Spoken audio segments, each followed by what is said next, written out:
E lembrou-se Deus de Raquel, e Deus a ouviu, e abriu a sua madre. Gênesis capítulo 30, versículo 22. O capítulo 30 do livro de Gênesis é um dos mais intensos e humanos da história de Jacó. Nele, vemos conflitos familiares, invejas, disputas e dores, especialmente entre Raquel e Lia, duas irmãs que amavam o mesmo homem e buscavam desesperadamente o mesmo sonho, gerar filhos. Mas, acima das fraquezas humanas, este capítulo revela um Deus que trabalha em silêncio, um Deus que não esquece suas promessas, mesmo quando o coração está cansado de esperar. Enquanto o lar de Jacó se divide em ciúmes e competições, Deus está tecendo, pacientemente, a história do nascimento das 12 tribos de Israel. E é neste cenário turbulento que surge uma das frases mais belas da Escritura. E lembrou-se Deus de Raquel. Este é o tema da nossa mensagem de hoje. Quando Deus se lembra de nós. Vamos ao desenvolvimento deste capítulo. 1. A dor da comparação, versículos 1 a 8. Versículo 1. Vendo Raquel que não dava filhos a Jacó, teve Raquel inveja de sua irmã, e disse a Jacó: dá-me filhos, senão morro. Versículo 2. Então se acendeu a ira de Jacó contra Raquel, e disse: estou eu no lugar de Deus, que te impediu o fruto de teu ventre. Versículo 3. E ela disse: eis aqui minha serva Bila, coabita com ela, para que dê a luz sobre meus joelhos, e eu assim receba filhos por ela. Versículo 4. Assim lhe deu a Bila, sua serva, por mulher, e Jacó a possuiu. Versículo 5. E concebeu Bila, e deu a Jacó um filho. Versículo 6. Então disse Raquel: julgou-me Deus, e também ouviu a minha voz, e me deu um filho, por isso chamou o seu nome Dan. Versículo 7. E Bila, serva de Raquel, concebeu outra vez, e deu a Jacó o segundo filho. Versículo 8. Então disse Raquel: com grandes lutas tenho lutado com minha irmã, também venci, e chamou o seu nome Naftali. Raquel, amada por Jacó, vivia a angústia de não poder gerar filhos, enquanto sua irmã Lia já havia dado vários herdeiros. O texto diz: vendo, pois, Raquel que não dava filhos a Jacó, teve inveja de sua irmã. Versículo 1. Quantas vezes o coração humano sofre por se comparar aos outros? A inveja nasce quando olhamos para o que o outro tem, esquecendo o que Deus prometeu a nós. Raquel queria o que Lia possuía, filhos. E Lia queria o que Raquel possuía, amor. Ambas, no fundo, estavam insatisfeitas, porque o foco de ambas estava nas circunstâncias, não em Deus. Querido irmão, querida irmã, a comparação é um veneno espiritual. Ela nos faz esquecer que o tempo e o propósito de Deus são diferentes para cada um. O que precisamos é olhar para o céu, não para o lado. 2. A precipitação humana, versículos 9 a 13. Versículo 9. Vendo, pois, Lia que cessava de ter filhos, tomou também a Zilpa, sua serva, e deu-a a Jacó por mulher. Versículo 10. E deu Zilpa, serva de Lia, um filho a Jacó. Versículo 11. Então disse Lia, afortunada, e chamou o seu nome Gade. Versículo 12. Depois deu Zilpa, serva de Lia, um segundo filho a Jacó. Versículo 13. Então disse Lia, para minha ventura, porque as filhas me terão por bem-aventurada, e chamou o seu nome Asser. Raquel, tomada pela impaciência, oferece sua serva Bila a Jacó, para que tenha filhos por meio dela. Lia, vendo isso, faz o mesmo com sua serva Zilpa. O resultado? 4 filhos nascem dessas servas. Mas a confusão dentro da família só aumenta. Este trecho revela um padrão repetido na Bíblia, a tentativa de ajudar Deus a cumprir suas promessas.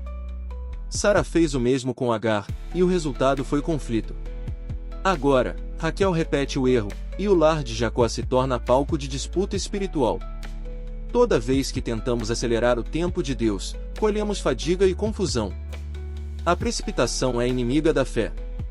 A fé verdadeira espera, ainda que doa, confia, ainda que o tempo demore. Esperei com paciência no Senhor, e ele se inclinou para mim. Salmos capítulo 40, versículo 1. 3. A fidelidade de Deus no meio do caos, versículos 14 a 21. Versículo 14. E foi Rúben nos dias da ceifa do trigo, e achou mandrágoras no campo. E trouxe-as a Lia sua mãe. Então disse Raquel a Lia: Ora, dá-me das mandrágoras de teu filho. Versículo 15. E ela lhe disse: É já pouco que hajas tomado meu marido, tomarás também as mandrágoras do meu filho? Então disse Raquel: Por isso ele se deitará contigo esta noite pelas mandrágoras de teu filho. Versículo 16. Vindo, pois, Jacó à tarde do campo, saiu-lhe Lia ao encontro, e disse: A mim possuirás, esta noite, porque certamente te aluguei com as mandrágoras do meu filho. E deitou-se com ela aquela noite. Versículo 17. E ouviu Deus a Lia, e concebeu, e deu à luz um quinto filho a Jacó. Versículo 18. Então disse Lia: Deus me tem dado meu galardão, pois tenho dado minha serva ao meu marido. E chamou o seu nome Issacar. Versículo 19. E Lia concebeu outra vez, e deu a Jacó um sexto filho. Versículo 20. E disse Lia: Deus me deu uma boa dádiva, desta vez morará o meu marido comigo, porque lhe tenho dado 6 filhos. E chamou o seu nome Zebulon. Versículo 21. E depois teve uma filha, e chamou o seu nome Diná. Os versículos seguintes nos mostram uma história curiosa. Lia compra, por mandrágoras, o direito de deitar-se com Jacó naquela noite, e Deus a abençoa com mais filhos. Mesmo em meio a ciúmes e disputas, Deus continua operando. Isso nos ensina algo precioso. O agir de Deus não depende da perfeição humana, mas da fidelidade divina. Deus não desiste do plano só porque os homens erram. Ele continua conduzindo sua história de redenção, mesmo quando os personagens são falhos, carnais e imperfeitos. E isso é graça, pura graça. 4. Quando Deus se lembra de nós, versículos 22 a 24. Versículo 22. E lembrou-se Deus de Raquel, e Deus a ouviu, e abriu a sua madre. Versículo 23. E ela concebeu, e deu à luz um filho, e disse: Tirou-me Deus a minha vergonha. Versículo 24.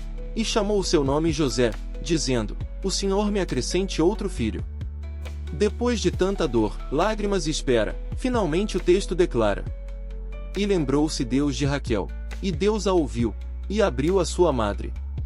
Aleluia!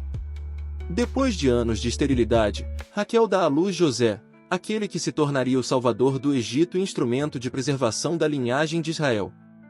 Observe que o texto não diz que Deus se havia esquecido, mas que ele escolheu o momento de se lembrar. Quando a Bíblia fala que Deus se lembra, significa que ele decide agir no tempo certo. Ele nunca esqueceu de você. Ele sabe a hora de abrir a madre, o emprego, o caminho, o milagre. O silêncio de Deus não é ausência, é preparação. Raquel esperou, chorou, orou, e um dia o céu se moveu. O mesmo Deus que abriu a madre de Raquel abrirá também as portas que você tanto tem esperado. Aplicações práticas. 1. Pare de se comparar. Cada promessa tem seu tempo. Deus não trabalha com relógio humano. O que ele prometeu, ele cumprirá, na hora certa. 2. Evite a precipitação. Não tente ajudar Deus. Ele não precisa da sua pressa, ele precisa da sua fé. 3. Creia que Deus trabalha mesmo quando tudo parece confuso. Se a sua casa está em conflito, o Senhor ainda pode escrever uma história de redenção. 4. Lembre-se, Deus nunca esquece. Pode demorar, mas chegará o dia em que o céu dirá: E lembrou-se Deus de você. O capítulo 30 do livro de Gênesis é um testemunho poderoso da fidelidade de Deus no meio das falhas humanas. Raquel e Lia erraram, competiram, sofreram, mas Deus usou tudo isso para cumprir o seu propósito eterno. O nascimento de José, no final deste capítulo, mostra que a promessa pode até demorar, mas nunca falha. Hoje, o Senhor te diz: Eu me lembrarei de ti. Eu abrirei aquilo que estava fechado. Eu cumprirei o que prometi. Espere o tempo de Deus. O relógio do céu nunca atrasa, ele apenas se move de acordo com a eternidade. Se esta mensagem falou ao seu coração, eu te convido. Curta, compartilhe e inscreva-se no canal Querigma Bíblico. Isso nos ajuda a espalhar a palavra de Deus e alcançar mais vidas sedentas da verdade. Deixe também seu pedido de oração nos comentários, queremos orar por você. Oração final. Senhor nosso Deus e Pai, obrigado porque o Senhor nunca esquece de nós. Mesmo quando o tempo parece demorado, o teu amor permanece fiel. Hoje te pedimos, dá-nos paciência para esperar o teu tempo e fé para não desistir da promessa. Cura o coração que se sente esquecido. Transforma a inveja em gratidão, a pressa em confiança e a dor em testemunho. Assim como o Senhor se lembrou de Raquel, lembra-te de nós, Senhor, e faz o teu milagre acontecer. Em nome de Jesus, amém.